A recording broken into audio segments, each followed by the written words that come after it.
The house the hills forgot. The first thing Daniel Briggs noticed was the silence. It wasn't the easy kind of quiet, like the hush of a library or snowfall on Sunday mornings. This was the dense, smothered silence of a place that had been holding its breath for far too long. Even the insects had stopped. No cicada drone, no whine of gnats, just stillness pressing against his ears like hands. The locals had told him Hollow Ridge didn't want visitors, and now, standing ankle-deep in dead leaves before the blackened skeleton of what had once been a house, he believed them. Daniel was no thrill-seeker. He wasn't here for adventure or folklore. He was here for paperwork. As an investigative journalist, he had spent the better part of a decade chasing ghosts in court archives, missing person cases, fire reports, tax ledgers that ended in unfinished signatures. This one had started like all the others with a single line in a decades-old welfare file. Cabin, remote, children present. No follow-up. And then nothing, like someone had pulled the thread of a family out of history and left only the frayed hole behind. Now, staring at the ruin, he wondered if he'd been the one pulled. The cabin had burned, but not properly. What remained were not the scattered, wind-blown remnants of a normal fire, but a black hollow shape, as if the building had been erased from the center outward and the trees had politely stepped back to watch. The walls bowed inward, petrified mid-collapse. Nails jutted like ribs from the beams, and here and there, patches of wood gleamed with a strange dark sheen. Not char exactly, more like something had melted into the grain. Daniel squatted to examine the threshold. There were prints, very faint, pressed into the old soot as though made when it was still soft. Small, barefoot. 2 sets side by side, leading away from the cabin and vanishing under the roots of the laurel brush. He felt his stomach drop, not from fear but from recognition.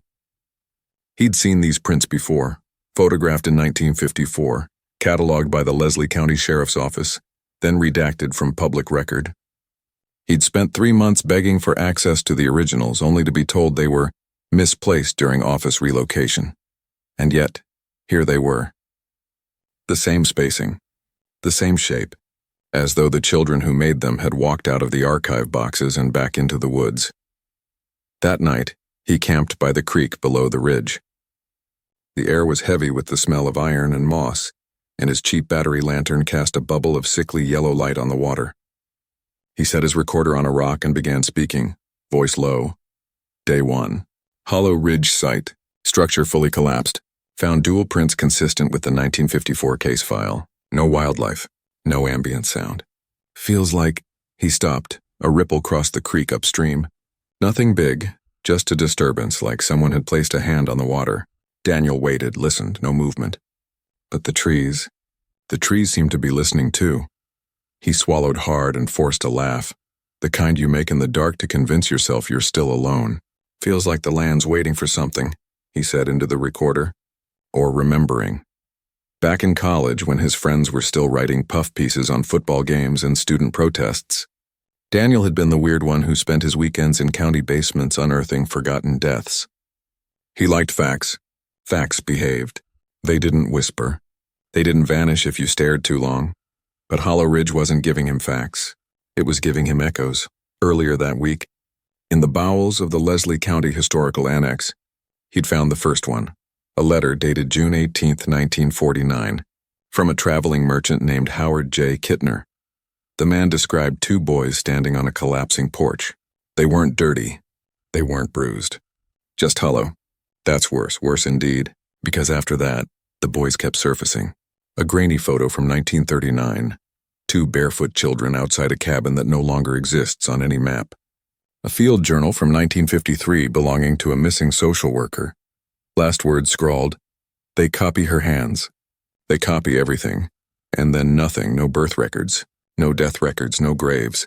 Just the cabin, the prints, and the silence." The silence broke around midnight, a soft splash. Then another. Daniel froze, breath shallow. Upstream, just at the edge of the lantern glow, something stood in the water. 2 somethings. They were small, pale shapes, ankle-deep, motionless. The current curved around their legs like they were stone. He couldn't see faces, only the faint blur of limbs and the perfect symmetry of their stance, like mirror images pasted onto the world. Then they tilted their heads, simultaneously, Precisely. To the exact same angle. Daniel's throat closed, and just like that, the lantern flickered out. Darkness swallowed the creek whole. Daniel fumbled with the lantern, hands clumsy, but it refused to spark. By the time he grabbed his flashlight, the creek was empty. No shapes, no ripple, only the echo of dripping water. He stood there for a long time, heart drumming in his ears, until the night returned to its suffocating stillness. Back in his tent, he replayed the audio recorder, static, then his voice. Then, just at the end, another sound. A whisper, stretched thin and overlapping as though two voices spoke in unison from far away. "We share the same night." The recording clicked off, and from somewhere in the trees beyond his tent something knocked. Once, softly, on wood. The spiral ledger. When Daniel woke, the forest was gray with pre-dawn mist, and the creek was running higher, though it hadn't rained. He felt the way you do after a nightmare you can't quite remember. Skin clammy, jaw tight, heartbeat still too fast. The recorder was still on, but dead silent. The last thing it had captured was that strange doubled whisper. He'd played it over and over until exhaustion finally dragged him into an uneasy sleep. But now it was gone. The entire file had corrupted overnight. No whisper, no clicks, no proof. He checked his phone. The screen stayed black for a full 10 seconds before finally sputtering to life. Battery drained from 80% to 1%. When it did boot, the GPS pin floated just off the map's edge, spinning in slow circles. Hollow Ridge wasn't letting him leave so easily. Back in town, Daniel found himself in the county archives again, this time digging with urgency. He needed something solid, something that could anchor the story in fact before it slipped completely into folklore. The clerk on duty was a thin, wary man who seemed to resent having to open the back stacks for an outsider. "You sure you want the Merriweather boxes?" he asked, sliding on gloves. "They're bad luck." Daniel tried to laugh, but the clerk's face didn't move. "They get refiled wrong," the man added after a pause. "No matter how careful you are, like they walk themselves." That should have been his cue to leave, but Daniel only leaned closer. "Then I'd better see them before they wander off again." The box was heavy. Inside, brittle church ledgers, property maps, 3 faded photographs, and 1 small brown envelope sealed with tape so old it cracked at the edges. He opened the envelope first. Inside was a page torn from what looked like a diary. The handwriting was thin and slanted, almost too small to read. "I have kept them this long. I will keep them longer. The circle is nearly closed. They are more alike with every season. They will match perfectly soon. Then we will be 3, no date, no name." But the paper smelled faintly of smoke. Daniel traced the genealogy next, building a rough family tree in his notebook. But tree wasn't the right word. The Merriweathers hadn't branched. They'd looped, brothers marrying cousins, cousins marrying cousins, names repeating every generation until the dates blurred together. In one ledger, 2 children from different decades were given the exact same name, first and middle. In another, a marriage license had been issued to a man for a woman who was already dead by the time of signing. And then, there was 1921, the year Lila Mae Merriweather disappeared from public record. One ledger noted her as stricken from the rolls. Another had the name written, then crossed out. In the margin, a single word, pressed so hard the pen tore the page. Unfit. Daniel's pulse quickened. If Lila had been cast out, it meant there was a scandal, something the church and town wanted erased. And yet she'd stayed alive out there on that ridge, raising children who shouldn't exist. He flipped to the last page of the final ledger and froze. It was a crude drawing, nothing more than a looping figure 8 scratched into the paper with what looked like a nail. Underneath, in the same thin hand as the diary scrap, Shana Anam. Same soul. The ink had bled so dark it almost looked burned. He spent the afternoon interviewing locals, or trying to. Most wouldn't talk. The few who did kept their voices low, as if worried the trees might overhear. One elderly man sitting outside the general store told him, "You can tell when you're close. Dogs stop barking. Even the wind shuts its mouth, like the land's holding something in." Another woman, her hands shaking as she bagged his coffee, whispered, "They weren't twins. They were copies, and copies don't last." When he asked what she meant, she just stared at him and said, "You'll see," before shuffling quickly to the back room. That night, Daniel didn't camp. He checked into the only motel in High-End, a squat brick building with peeling paint and a neon vacancy sign that buzzed like an angry wasp. Sleep wouldn't come. Every time he shut his eyes, he saw the two pale shapes by the creek, saw the way they tilted their heads at the same time as if responding to something he couldn't hear. At 2:13 a.m., a soft knock came at the motel door. 3 slow taps. Pause. Then 3 more. When he finally gathered the courage to look, there was nothing outside. Only a wet footprint on the concrete, small, bare, and another beside it, perfectly aligned. Morning came gray and cold, and Daniel's notebook was no longer where he'd left it.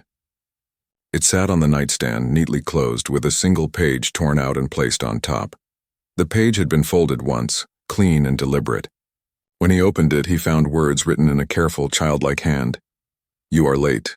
Come to the tree." No signature, no explanation. Just a charcoal smudged symbol at the bottom. The same twisted infinity loop from the ledger. Daniel stared at it for a long time, his breath fogging in the chilly room. Outside, the motel parking lot was empty, silent. And from somewhere in the far-off hills, faint enough to feel more than hear, came the sound of 2 voices humming in unison. The bone orchard. Daniel told himself he wasn't going back up the ridge. He told himself this while fueling the Jeep, while buying extra batteries, while standing in the hardware aisle staring at headlamps. He told himself this even as he drove out of High-End, gravel hissing under the tires like distant whispers. But the note had said, "Come to the tree," and the words wouldn't stop replaying in his mind, slipping into the rhythm of his heartbeat. It wasn't courage pulling him back. It was gravity, like the ridge had gotten its hooks in him and was reeling him home. The trailhead was almost invisible, just a shallow dip in the earth swallowed by mountain laurel. His boots sank in spongy moss as he climbed, every step muffled, the air closing around him like damp cloth. Within 20 minutes, all sound was gone again. No birds, no wind. Even his breathing seemed quieter, as if the forest was swallowing the noise whole. He passed the charred hollow of the cabin without stopping.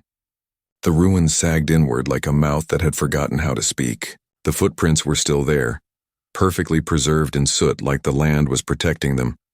He followed the path beyond, up a ridge so steep it made his calves burn. At the top, the trees parted around a clearing he hadn't seen on any map, and in the center stood the tree. It was massive, older than anything had a right to be. A black oak twisted into a spiral so slow it made him dizzy to look at. Its trunk bulged and corkscrewed, bark slick and dark like wet stone. The branches curled back on themselves, looping into shapes that seemed almost deliberate, almost written. At its base lay objects. Half buried in the loam were tin spoons bent into crescents, old family portraits nailed face down into the soil, a cracked mirror wrapped in burlap. And at the very center, resting neatly on a bed of black moss, was a child's leather shoe, not decayed. Not even dusty, just waiting. Daniel knelt, heart jackhammering. Carved into the trunk above the shoe were words, and not English, not exactly. The script curled like vines, looping over itself. He took out his camera, but the lens refused to focus. Every shot blurred. Every attempt came out as static. When he touched the trunk, it was warm. The bark felt like skin. He jerked his hand back, and that's when he saw the bones. They weren't scattered. They were arranged. A dozen or more small bones, finger bones, jaw fragments, vertebrae, set in a spiral around the tree's roots. Each piece had been cleaned, polished, and placed with geometric precision, their ends almost touching, like spokes in a wheel, like petals of something that had grown and shed itself. His stomach lurched. He wanted to run, but something deep in his skull whispered, "Document it." So he did. Photographs, measurements. His hands shook so hard the ruler slipped, and that's when he noticed the marks. On one small jawbone, etched so faintly he almost missed it, was the infinity loop, the same one from the ledger, the same one from the note. It was carved deep, clean, and intentional, as though done post-mortem. A signature, a claim of ownership. Daniel's breath came fast and shallow. Someone had been here. Recently. The soil around the spiral was disturbed. Faint indentations. Too large for children, but too light for boots. Barefoot, adult-sized.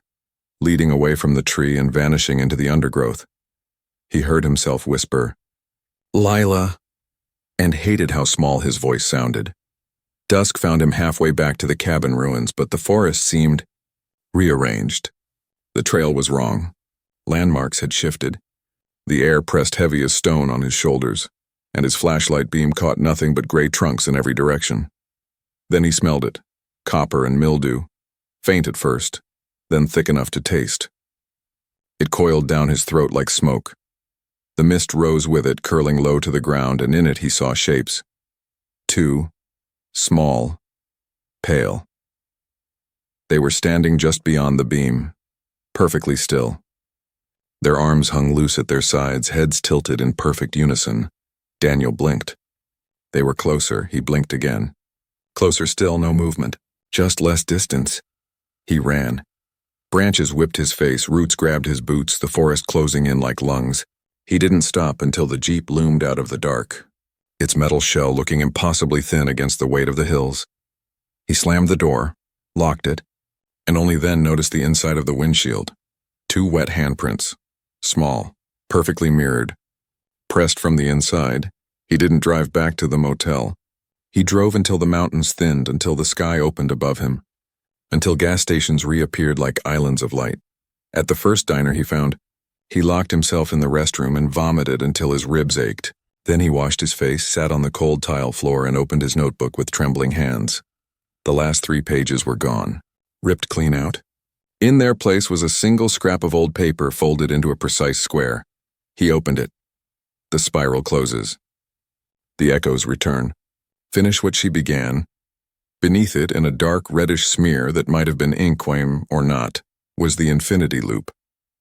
Daniel stuffed the paper back into the notebook, slammed it shut, and for the first time in his career, considered quitting. Not the story, journalism itself. This wasn't reporting anymore. This was trespassing on something older than law or language, but he couldn't walk away. Because deep down, under the fear, something colder was blooming. Curiosity, yes, but more than that. Recognition. Like he'd seen the pattern before. In dreams, in mirrors, in the shape of his own face when he didn't quite recognize it. The lost journal, Daniel didn't remember driving back to Hyen. One moment, he was hunched over the diner table tracing the infinity loop with shaking fingers, and the next, the jeep was parked crooked outside the county historical annex, engine ticking like a hot kettle. His body felt borrowed, like someone else had walked him here. Maybe they had. The town was quieter than usual. Even the sagging neon sign outside the motel across the street was dark, as if the power had chosen to hide. The silence pressed down again, familiar now, like a hand closing over his ears. Hollow Ridge wasn't done with him. It was simply changing tactics. Inside the annex, the archive clerk barely looked up as Daniel stumbled in. Wild-eyed and mud-streaked, "I need access to off-site storage," Daniel rasped. The man raised an eyebrow. "That's sealed. Closed collections." "You can file a request." "She was one of yours," Daniel snapped. "Evelyn Cross, missing social worker. 1953. At that, the clerk froze. The name cracked the air like a whip. He stood very slowly, unlocked a metal cabinet, and pulled out a thin keyring with a single tarnished brass key. "You didn't hear it from me," he murmured, voice barely audible. "Sub-basement. Room 3B, bottom drawer." Then, almost as an afterthought, he added, "Don't read it down there." The sub-basement stairs felt like descending through decades. Each landing smelled older, mildew, then dust, then something sweet and iron-tanged like dried blood. Room 3B was small, lined with dented filing cabinets and a single flickering bulb. He found the drawer labeled Cross, E wedged at the very bottom, jammed so tightly he had to wrench it open with both hands. Inside was a single object, a journal. The cover was stiff canvas, the color of old teeth. It was wrapped in something, not cloth, not exactly, that crumbled when he touched it. A faint smell rose from it. Earth, rust, rain after lightning. He carried it upstairs like it might shatter if jarred. Back in the motel room, Daniel locked the door, drew the curtains, and laid the journal gently on the bedspread. For a moment he just stared at it, heart hammering. The air felt thick, resistant like trying to breathe underwater. Then he opened it. April 3rd, 1953. Arrived at assigned site. Cabin in severe disrepair. 2 children present. No shoes, no words. The woman said only, "You're late." The handwriting was neat, crisp, each loop precise. The hand of a disciplined student. April 3rd, evening. They will not eat. They watch me. Not shy, not hostile. Just watching. When one blinks, the other blinks after like an echo. The woman calls them my echoes. April 4th, morning. They copy her hands. They copy each other. She moves and they move half a second behind, like one is rehearsing the other's life. April 4th afternoon. I asked about their parents. They pointed to a tree. The entries grew jagged after that, words slanting like they were trying to escape the page. Later, time unclear. Something wrong with their mouths. They smile like they learned it from a diagram. When I speak, they move their lips silently, like they're learning the shapes, not the words. Evening. They sleep holding hands. Their breathing is wrong, not wheezing. Timed, one exhales, the other inhales. Like they're sharing. Like there's only enough air for one night. The house has no mirrors. The windows are nailed shut under cloth. No reflections anywhere, not even water in bowls. She says reflections make them forget who they are. Daniel's throat tightened as he turned the page. The last entry sprawled across the paper like something trying to claw its way out. I'm the only one who blinks. The rest of the page was smeared, as if something wet had bled through from the other side. There were no more dates. Just one sentence scrawled in a larger, unfamiliar hand. We breathed together. Daniel sat very still. The silence in the room was absolute. Even the motel refrigerator had gone quiet. He realized he was holding his breath. When he exhaled, it came out shaky and cold, as though it had been trapped for years. Then the lights flickered. Just once. But long enough for him to see it.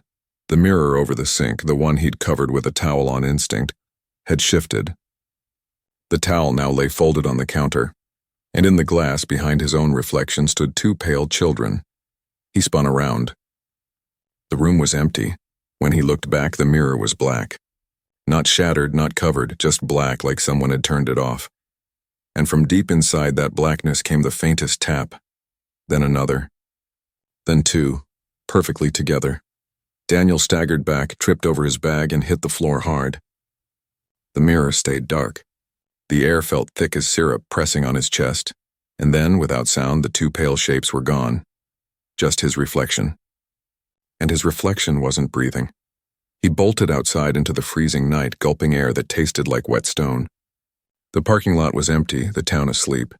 Only one thing moved.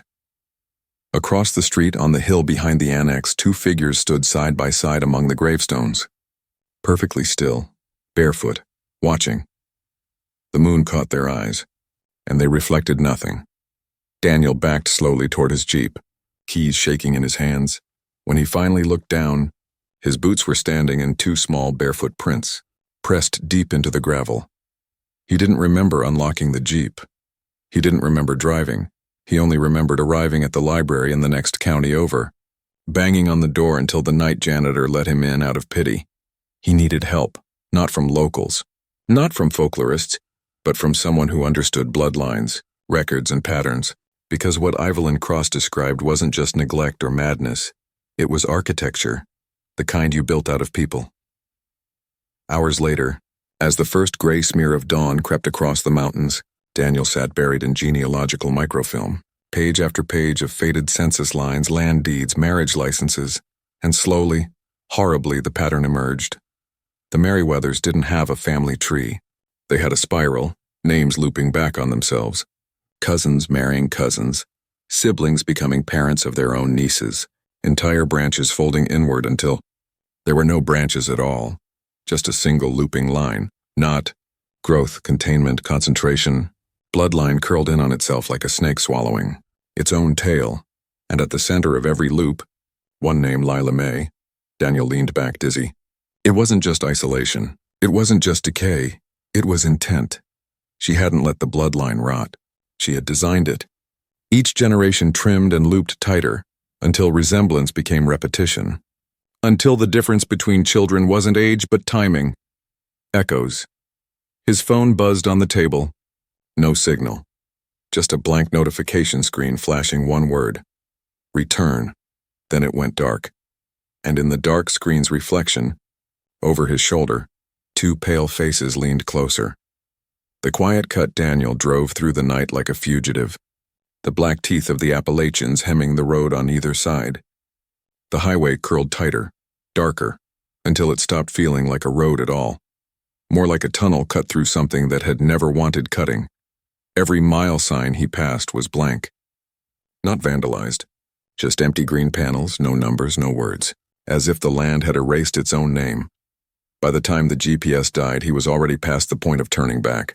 The site lay just off Route 13A, a narrow shoulder curling around a sheer cliff face.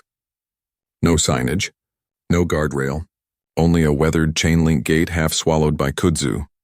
Locals called this bend the Quiet Cut. Construction workers who'd paved it in 1992 claimed no birds nested there.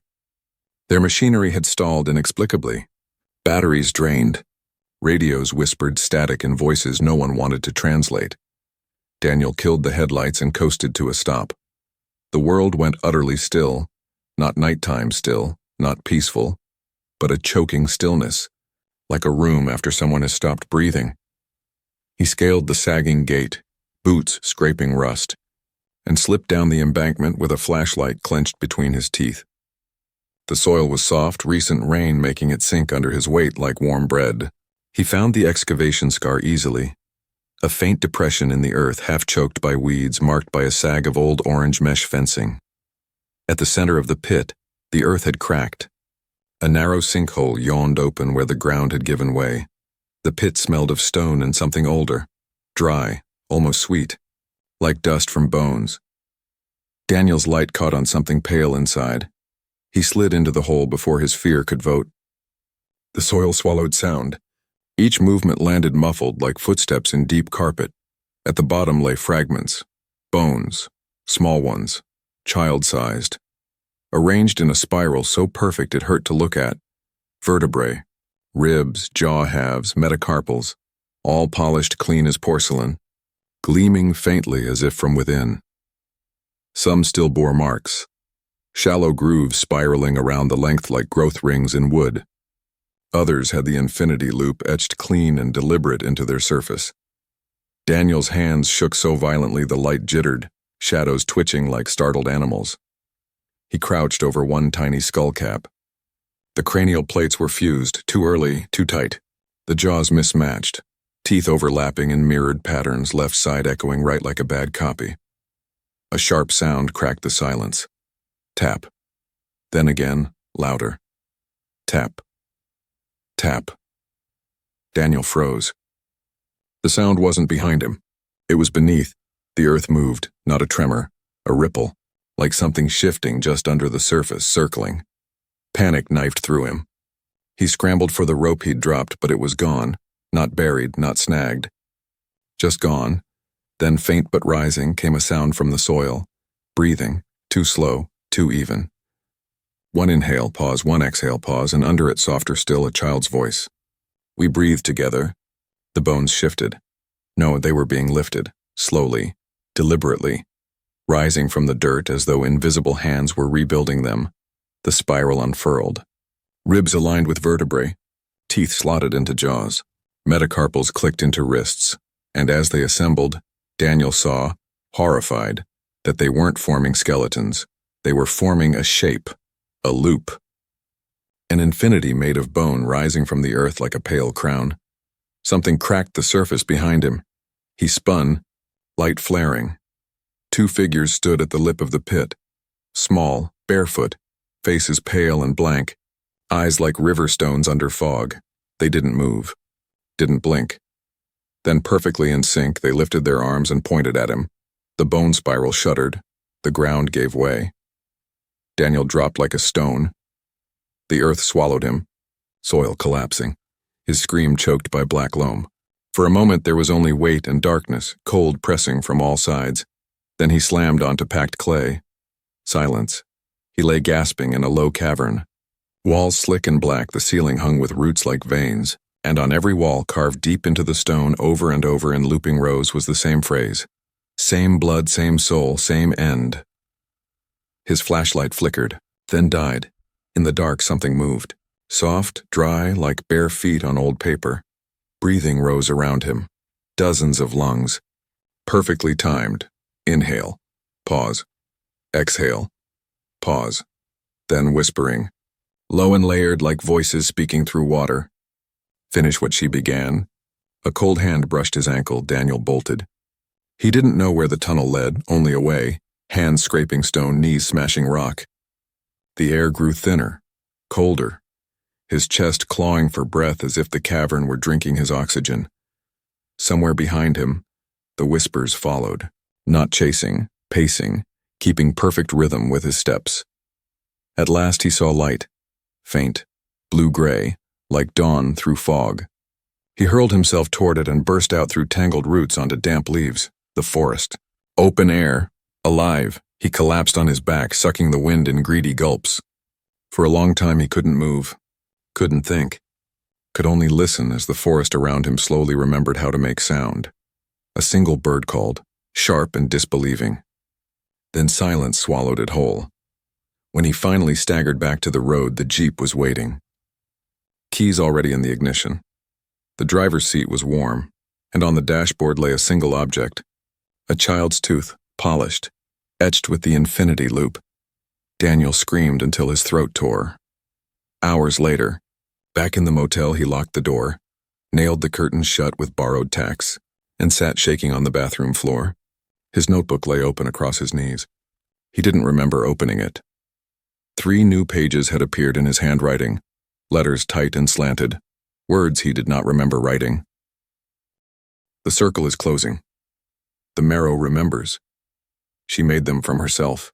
Beneath it, sketched with perfect mechanical precision, was the spiral, and in its center his own face. He dropped the pen. It rolled across the tile and stopped against something. A footprint, small, bare, damp. Another beside it. And another. Marching out of the empty bathtub, perfectly aligned, the drain whispered, then giggled. The echoes returned. Daniel stopped sleeping. Not out of choice. Because every time he drifted off, he woke standing somewhere else. Once in the motel hallway, barefoot. Once in the annex basement, key in his pocket, hands black with earth. And once, worst of all, at the tree on Hollow Ridge, with soil under his fingernails and a child's tooth clamped between his molars like he'd been trying to swallow it. Sleep wasn't rest anymore. It was transit. On the 4th sleepless dawn, his reflection stopped following him. He'd been brushing his teeth when he noticed it. The delay.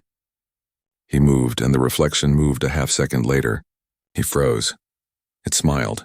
Just a thin, wrong stretch of lips, like someone showing teeth they didn't know how to use. Then it faded from the mirror entirely, leaving only the empty bathroom behind him. That was when he knew. He wasn't being haunted. He was being rehearsed. By mid-morning, Daniel had made his decision. No more sneaking. No more archives. No more circles. He would burn Hollow Ridge, salt the soil, bury it in fire and noise and light, because the truth no longer mattered. Only erasure. He gathered supplies from the hardware store, accelerant, fuses, road flares. The cashier didn't ask questions. Didn't even blink. Her eyes were cloudy gray like river stones, and when she handed him his change, her fingers lingered too long, like she was memorizing the shape of his bones. The forest swallowed him gladly. He followed no path, just instinct, drawn like a compass needle toward the old clearing. The world grew quieter the deeper he went. Not peaceful quiet, but the brittle silence of a place holding its breath.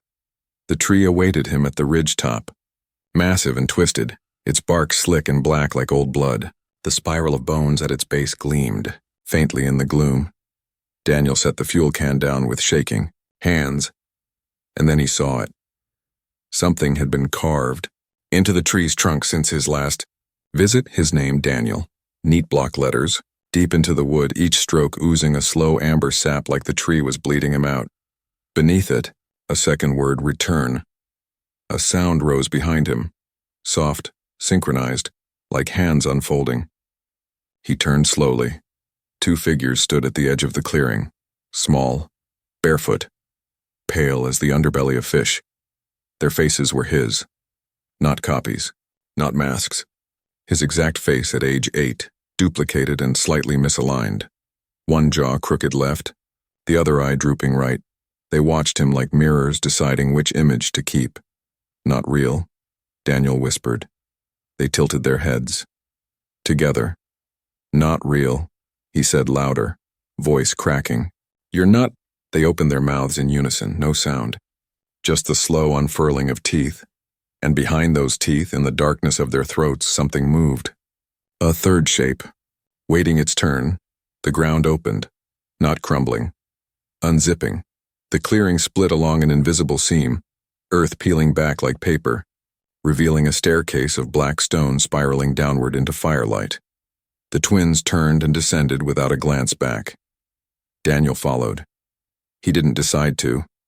His body just obeyed, like a memory being played.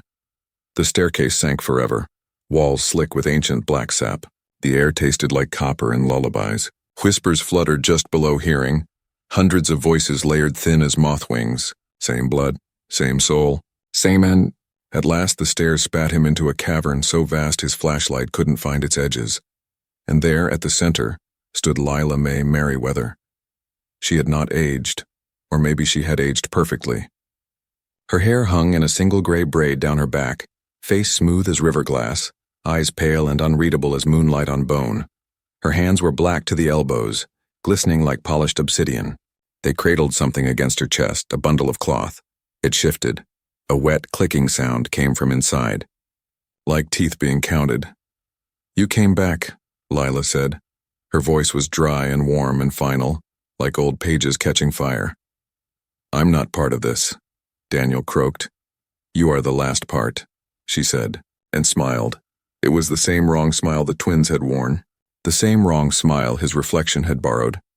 Lila stepped aside. Behind her rose the spiral. It wasn't stone.